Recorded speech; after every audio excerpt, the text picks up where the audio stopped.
$85 billion Bitcoin heist happening right now is a court case that went down in New York, and they're attempting to move all the old Satoshi wallets. Now, if you remember back in the day, there was a Kliman case, and the Kliman case was 16,000 wallet addresses.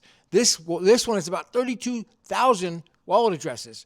Now, what's really crazy is it's the same exact procedure, basically the same people that did those opreturns in the Solomon Brothers notice back in the fall. I talked about it. Actually, it was on July 4th, 2025, when the Solomon Brothers placed this notice saying that if nobody claims these Satoshi era wallet addresses, we're going to take them. Now,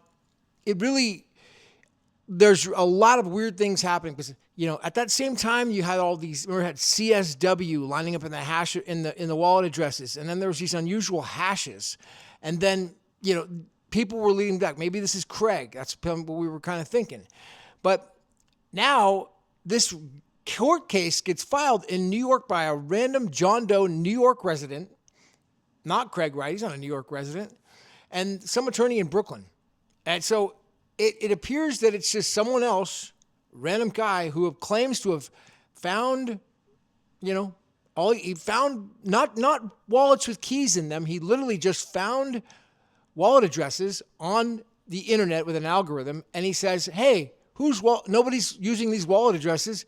These are mine." Now, there's a procedure inside of New York municipal or their state code that allows a person to say, bring lost property over to the police, and that property then can be collected by the person, like in a court case, saying, "Hey, nobody picked up my property, give it back to me," and he files a court case and he gets title to it. There's a procedure. It's kind of like an adverse possession.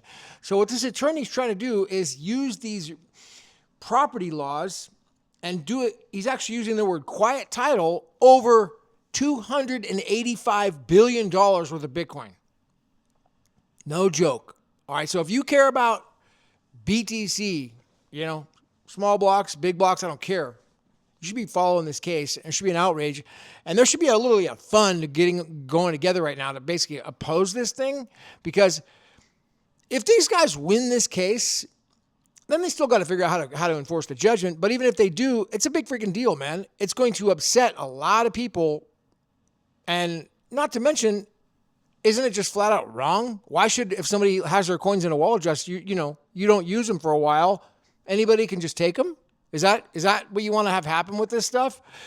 So I think that we need to do something about it. Watch my video. I'll put a link here at the end. I went deep dive on it, and I'm definitely going to do a show on it coming up. So click it.